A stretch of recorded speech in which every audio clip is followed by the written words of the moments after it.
नमस्कार दोस्तों, डर सबको लगता है, गला सबका सूखता है। फिर चाहे वो एनसीपी हो, कांग्रेस हो या फिर शिवसेना के नेता हो, सत्ता का लालच, सत्ता के सुख चले जाना, इसका डर इन सबको रहता है। लेकिन पंजाब के नतीजों ने शिवसेना की रातों की नींद उड़ा दी है। यही वजह है कि एनसीपी नेता नवाब मलिक के जेल जाने के बाद अब उनके इस्तीफे की फांस उद्धव ठाकरे अब शरद पवार के बीच एक बड़ा मुद्दा बनती जा रही है। शरद पवार तो अब भी नवाब मलिक से इस्तीफा न लेने पर अड़े हुए हैं, लेकिन उद्धव ठाकरे बॉम्बे हाई कोर्ट से भी नवाब मलिक को राहत न मिलने के बाद ये सोच कर डरे हुए हैं कि ये मुद्दा कहीं कहीं बीएमसी चुनाव में शिवसेना को ना ले डूबे।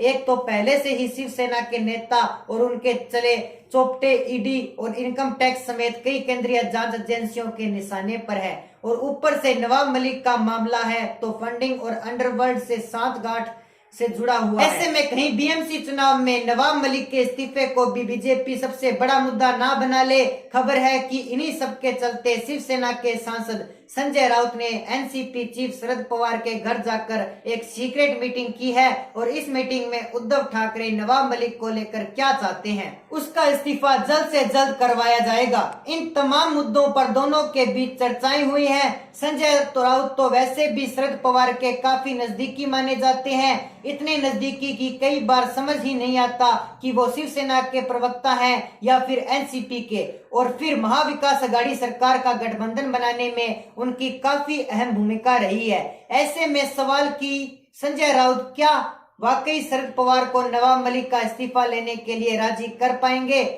तो शिवसेना के लिए तो पहले ही काफी देर हो चुकी है। वो क्या कहते हैं, गुड़ खाए गुलगुले से परहेज। दरअसल शिवसेना की यही हालत हो गई है। पिछले 2.5 साल में शरद पवार की हाँ में हाँ मिलाने वाले उद्धव ठाकरे को शायद अब जाकर समझ में आ रहा है कि मनी लॉन्ड्रिंग और भ्रष्टाचार के मामले तो कुछ भी नहीं है। उनमें फंसे शिवसेना के नेता और मामले तो वो मोदी सरकार पर बदले ही कार्रवाई का आरोप लगाकर जैसे तैसे पर्दा डाल सकते हैं। लेकिन एनसीपी नेता नवाब मलिक पर लगे आरोपों की पैरवी करके वो पहले ही अपना पैर कुल्हाड़ी पर रख चुके हैं, और अब जेल जाने के बाद भी नवाब मलिक का उनके मंत्रिमंडल में बने रहना उनकी खुद की बतौर मुख्यमंत्री जो छवि है उसको एक्सपोज कर रहा है। महाराष्ट्र के सियासी इलाकों में तो ये बात पहले से ही सुनी सुनाई जाती है कि शरद पवार सुपर सीएम हैं, उद्धव ठाकरे तो उनके इशारों पर ही नाचते हैं। और नवाब मलिक के मामले में तो ये बात सुनकर अब सामने आ गई थी जब एनसीपी चीफ शरद पवार में एनसीपी नेताओं की बैठक के बाद उद्धव ठाकरे को ये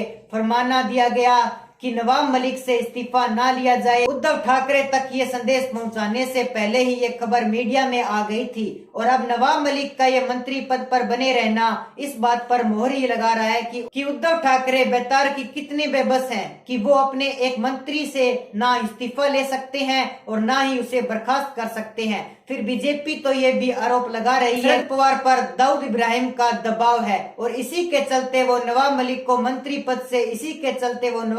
मंत्री पद से हटा भी नहीं सकते।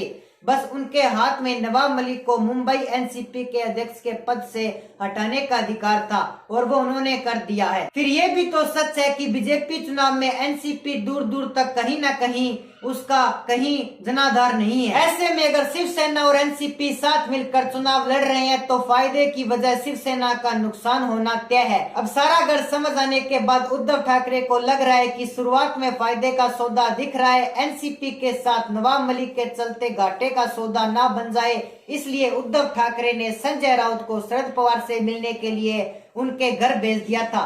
देश की सबसे अमीर नगरपालिका बीएमसी पर शिवसेना हर हाल में अपने वर्चस्व को कायम रखना चाहती है। फिर उद्धव ठाकरे का सपना तो 2024 की विधानसभा चुनाव जीतने का भी है। ऐसे में फिलहाल उद्धव ठाकरे के लिए आगे कुआं पीछे खाई जैसे हालात बन गए हैं। राजनीति में दो पार्टियों के बीच गठबंधन और दोस्ती ये सब नफे नुकसान पर ही आधारित होते हैं। ऐसे में एनसीपी तो शिवसेना के कहां पर सवार होकर बीएमसी किसी न किसी तरीके से घुसने के चक्कर लगाते हैं। अब देखना यह होगा कि नवाब मलिक पर शरद पवार क्या फैसला लेते हैं, और शिवसेना क्या अब भी एनसीपी के साथ बीएमसी चुनाव लड़ने के फैसले पर कायम रहती है।